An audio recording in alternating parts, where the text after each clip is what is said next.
nha các bạn nha. Thôi rồi đừng có nói nữa. Rất là đẹp. Rất là đẹp.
Hôm nay cùng em yêu xinh đẹp đi ngắm ruộng nhá.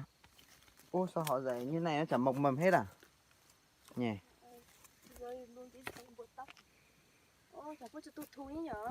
Đấy, cùng em đi ngắm cảnh các bạn nhá. Cảnh ở đây rất là đẹp. Đấy, người đẹp cảnh đẹp luôn nhá. Cảnh đẹp mê ly luôn nhá. Đấy, dưới này còn có cảnh khói khói nữa nhá. Ôi rồi. Em yêu quay quay ở đây để anh quay lấy cảnh khói này đẹp chưa? Quá đẹp luôn. Ôi giời ơi, nhìn mặt trời kìa. Mây đẹp mặt luôn. Trời đâu đấy anh? Ăn nhầm. Lộn số rồi. Rất đẹp. Mây rất đẹp. Phượng múa rồng bay luôn nhá. Chả có một cái nỗi là chỉ cho người ta thấy con ý. Chưa. Cái này nó chưa mọc lên. Chưa lên.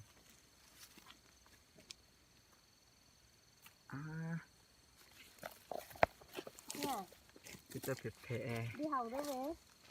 Hoa. Đây là hoa cây chó đẻ à? Đây là hoa lao. Cái loại này tên tiếng Kinh gọi là gì nhỉ? Hoa cắm lợn. Không phải đâu. Cái gì nhỉ? Cái loại này hôm nọ kia vợ đã biết tên rồi. Cái loại này bây giờ bọn nó đang mua đấy. Mua làm thuốc mà. Còn đây là hoa sim. Hoa sim người đẹp. Hoa quỳnh ở ban đêm. Đây là cây chó đẻ. Đây là cây sim.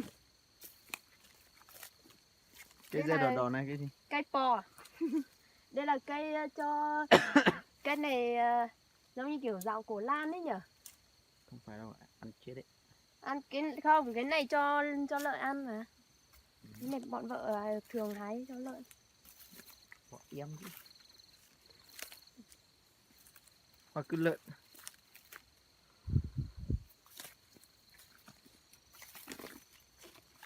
Cái này là mương để lấy nước về ruộng nha các bạn nhá. Đấy, mương rất là đẹp nhá. Ô, cháu tôi chỉ sợ máy thế à. Từ ống máy. Đấy, cái đấy rất là đẹp luôn. Còn một nắm như thế là, ui cẩn thận đứt tay đấy. Tự nhiên này ho đấy. Đấy, em xin tươi đang đi hái hoa lau nhá, hoa cỏ lau nhá. Rất là đẹp, mê ly luôn. Cái này quạt vào người rất là thích luôn nhá. Rất là sướng.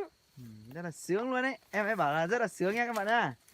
Không, chân này chân chứ mới nói là bây giờ. Cho con nào lọ, cho con nào cho chữ. Thế loại nào với loại mà mọi người thường bè bè để ăn? Có hai loại mà. Loại khác. Bên này là cảnh rất là đẹp. Các bạn nhìn này, cảnh đẹp mili luôn. Đấy. Ở đây là dân tích bên kia về trồng này. Ngay thôn dưới này này. Ở dưới này có một cái thôn nữa. Nè. Lùng vai là ở dưới kia à? Không, nhá tàu hú nè. Không được. Tàu hú nè. Dưới này luôn nữa. Bị chê mất. Thì đó ha. Thì đã lấy bán.